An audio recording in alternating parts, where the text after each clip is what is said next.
So today what we want to do is talk about low-cost force multipliers and barter goods for the SHTF and economic collapse we're in.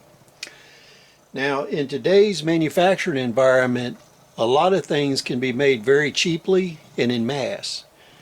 But these items, once we are in a grid-down situation or an economic collapse, they cannot be manufactured at home. They're very difficult to make at home.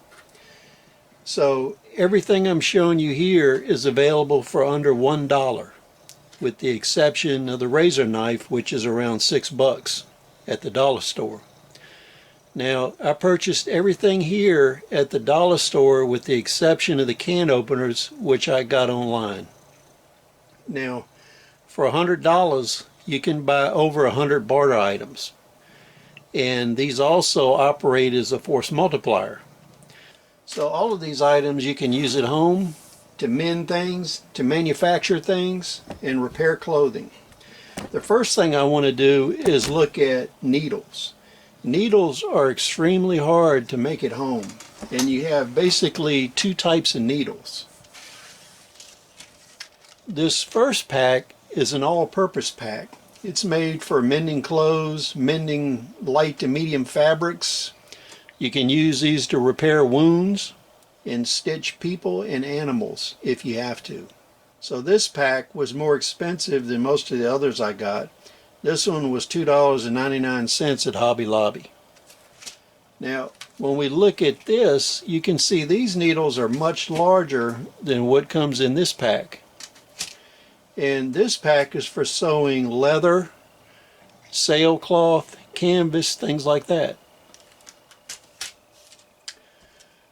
This is a pack I got at the dollar store for $1, and you can see it's comparable to the one I paid $2.99 for at Hobby Lobby. You can get these for $1 at the dollar store. The next thing I want to talk about is mending clothes. In the SHTF, you're going to have to mend your own clothes, and this sewing kit costs $1 from the dollar store, and you have more than 15 rolls of thread of different types. You have a thread starter, and you have a pack of needles here for sewing clothes. Now, this is good for people that already know how to thread needles or are physically capable of threading needles. Some people, their eyesight gets too bad and they can't thread needles. So the next thing that is available from the dollar store for $1 is pre-threaded needles. So each of these 10 needles has different color thread on it. So if you have vision problems or you have problems with dexterity with your fingers or hands, these pre-threaded needles can be very useful as both a item for your own use or for bartering. Now, the next thing I want to look at, this I got at Hobby Lobby. And when we were talking about big needles and repairing leather items, this is a thread that is waxed. And it's about 3 times bigger than dental floss. So this is excellent for repairing holsters, backpacks, things like that. You can also use dental floss to repair some of this stuff, so keep that in mind. The next thing I want you to look at is razor knife blades. These are extremely handy working around the farm, working on construction, doing chores, and they're disposable. If you have to work with contaminated stuff or you have to work with diseased stuff, this is a good way to go because it's disposable. These were $1 at the dollar store. Now, one thing that I think you should take advantage of, these are between $5 and $7 depending on which dollar store you buy them at in which location. So this is an extremely good barter item, and later on you can trade them blades to make it work. So this is really good for current and future barter.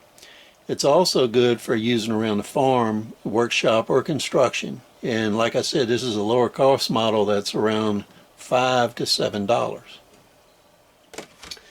Now, the last barter items I want to talk about are military style can openers. Now, the U.S. Army doesn't use these anymore. A few foreign armies still do, but you can buy these online. And basically, we have two sizes, okay? The smaller one you're looking at is a P38 can opener, and it was designed to open cans in sea rations or soup cans, things of that size. This next one is a P51 can opener. You can see it's much better, gives you better leverage. It was designed for cooks to open number 10 cans. So you can get about 3 P38s for what a P51 costs. But the P51 is much more useful and easier on your fingers. So P51s cost between 50 cents and $1 a piece depending on how many you buy. The P38 costs between 30 cents and $1 a piece depending on how many you buy of those. You can buy a whole big bag of these as trade items and also issue them to members of your team. So that's something to keep in mind. These items are force multipliers because you can distribute them within your group to increase your capabilities, to make repairs, and you can also use them for barter goods because these items will not be produced when industry is offline. Please comment, rate, subscribe. We'll see you on the next video.